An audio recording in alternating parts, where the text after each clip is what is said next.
से गजा पट्टी के 23 लाख रिहायशी पानी और बिजली की सहूलियात से महरूम। शाम में भी इसराइली बमबार सीज फायर के लिए किरदार अदा करे। मरियम नवाज समझती हैं कि दिफा पर समझौता ना करने वाला नवाज शरीफ ही कौम को माशी कुव्वत बनाएगा।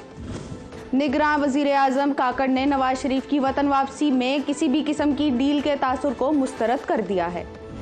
साइफर केस में चेयरमैन पीटीआई की दरख्वास्त जमानत पर समाअत पीर तक मुलतवी कर दी गई। पीपल्स पार्टी 18 अक्टूबर को लाहौर में जलसा करेगी। आइए आपको दिखाते हैं कि बैनुल-अक़वामी मीडिया ने आज की बड़ी बड़ी खबरें गज़ा के हवाले से क्या लगाईं। अगर आप देख पाएँ तो अल जज़ीरा ने बताया कि इसराइली वज़ीर कैसे आपको बता रहे हैं कि जब तक कैदी रिहाई नहीं होंगे तो पानी ईंधन नहीं मिलेगा। इसराइली जो बमबारी का सिलसिला है उसके अंदर जो लोग कत्ल हुए हैं उनकी रिपोर्टिंग है। अल अरेबिया ने भी यही बताया है कि इसराइल की तरफ से ये कहा गया कि आपने कैसे कैदियों की रिहाई ना करके अपने लिए मसला खड़ा किया है। रूसी टीवी की तरफ से ये कहा गया है कि ये बेहतरीन मौका है कि इस वक्त फ़लस्तीन के मसले को हतमी तौर पर हल किया जाए। प्रेस टीवी की तरफ से इसराइली फ़िज़ाई हमले उनका तज़किरा ज़्यादा है और जो फ़लस्तीनी शहीद हुए हैं उनका तज़किरा भी है।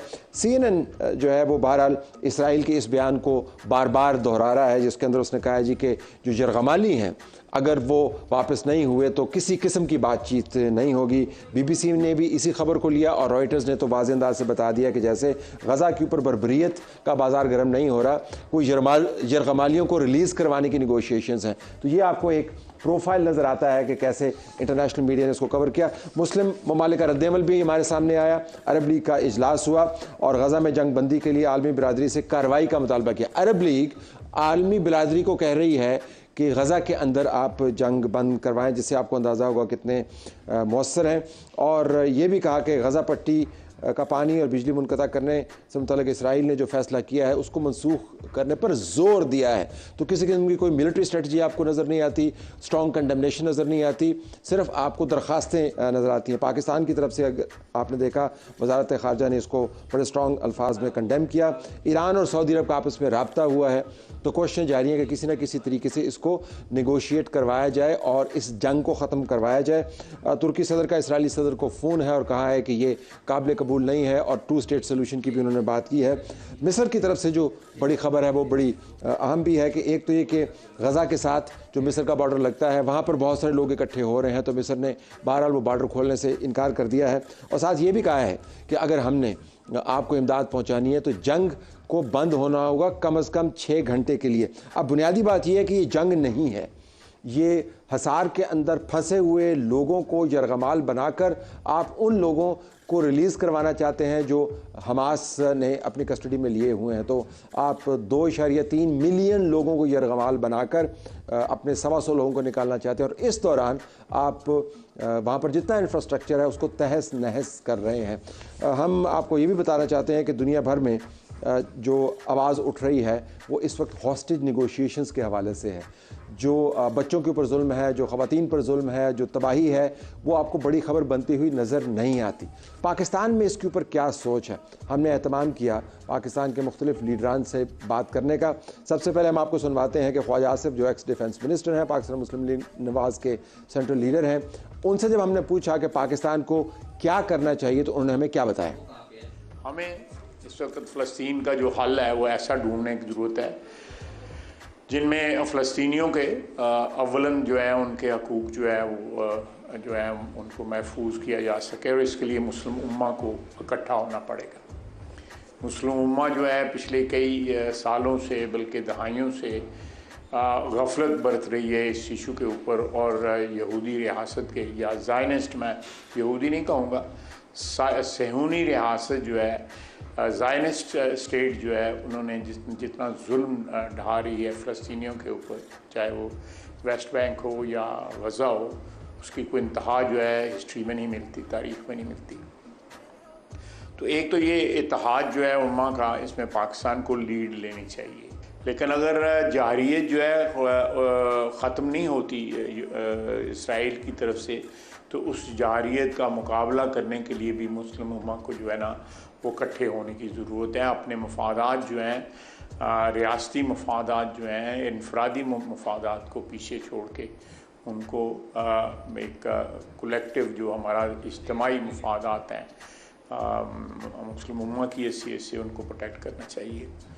हमारी हुकूमत अगर इलेक्शन के नतीजे में वापस आती है तो इंशाअल्लाह ताला ये जो मैंने अर्ज़ की है इस मकसद को जो है बाकायदा परसू किया जाएगा और इस मसले को हल करने के लिए जो है तमाम तर ऑप्शंस जो हैं ना उनको बरूए कार लाया जाएगा। इंतखाबात तो आपको पता कितनी दूर हैं और फ़लस्तीनी जो हैं वो रोज़ाना सैकड़ों की तादाद में मारे जा रहे हैं। मुस्लिम उम्मा को कब इकट्ठा होना चाहिए, इकट्ठा हो पाएगी या नहीं, उसमें लीड रोल कौन प्ले करेगा, इसके ऊपर मामलात खामोश है। तो आप देख सकते हैं कि हमारे यहाँ पर जो सोच है बुनियादी तौर पर वो इंतज़ार कर रहे हैं कि कैसे मुस्लिम उम्मा के अंदर इत्तेहाद आए और उसके बाद हम इस काम को आगे लेके चलें या इंतखाबात के नतीजे में उनके पास ताकत आए, कुछ पॉलिसी बनाएं। बहरहाल इस वक्त हम यही कुछ कर सकते हैं। सिराजुल हक साहब, अमीर जमात इस्लामी एक हाई प्रोफाइल रखती है फ़लस्तीन जैसे मामलात के ऊपर, उनसे जब हमने पूछा कि हमें क्या करना चाहिए तो उन्होंने हमें क्या कहा, आइए सुनवाते हैं। मसला फ़लस्तीन अरबों का मसला नहीं है, ये हर मुसलमान का मसला है, ये हमारा क़िबला अव्वल है, ये हमारा इश्क है, ये हमारी मंजिल है और अल्लाह का हुक्म भी यही है कि आप मज़लूमों का साथ दे दे, ज़ालिमों का मुकाबला करें। इसलिए जमात इस्लामी पूरी दुनिया में हर मुसलमान से यही अपील करती है कि अखलाकी सपोर्ट दे, सियासी सपोर्ट दे, माली सपोर्ट दे। अगर आज जमात इस्लामी इक़्तिदार में होती तो हम अमली सपोर्ट, अखलाकी सपोर्ट, माली सपोर्ट और हर तरह का सपोर्ट फ़लस्तीनियों को मुहैया करते। और आज हमास की कुर्बानी ने एक शमा रोशन की है आज़ादी का। हम अपील यही करना चाहते हैं कि ये वो लम्हा है जिसको अगर हमने ज़ाया किया तो न सिर्फ फ़लस्तीन मलियामेट होगा बल्कि इसके बाद एक एक इस्लामी मुल्क का नंबर आएगा। अगर आप इसराइल के पार्लियामेंट पर देखें तो एक ग्रेटर इसराइल का नक्शा है जिसमें बहुत सारे इस्लामी ममालिक उसमें शामिल है, बमा, मदीना मुनव्वरा और खैबर के। ये एक नाजायज़ रियासत है और पाकिस्तान का तो एक शुद्ध पॉलिसी है कायद आज़म मोहम्मद अली जिन्ना के दौर से कि हम किसी भी सूरत में इसराइल को तस्लीम नहीं करेंगे, इसलिए कि हर लिहाज से ये एक नाजायज़ रियासत है और उन्हें मुसलमानों की ज़मीन पर कब्ज़ा किया है। जमात इस्लामी ने इस वक्त पूरे मुल्क में एहतजाजी तहरीक शुरू की है। कल लाहौर में बहुत बड़ा जलसा होगा, फिर कराची में होगा। 17 तारीख़ को हमने तमाम सियासी जमातों का और गैर सियासी ज़ुआमा का इस्लामाबाद में कौमी फ़लस्तीन कॉन्फ्रेंस बुलाया है ताकि हम दुनिया को पैगाम दे दें कि किसी एक कौम का, एक पार्टी का मसला नहीं है। पाकिस्तान के 25 करोड़ अवाम फ़लस्तीनियों के पुश पर खड़े।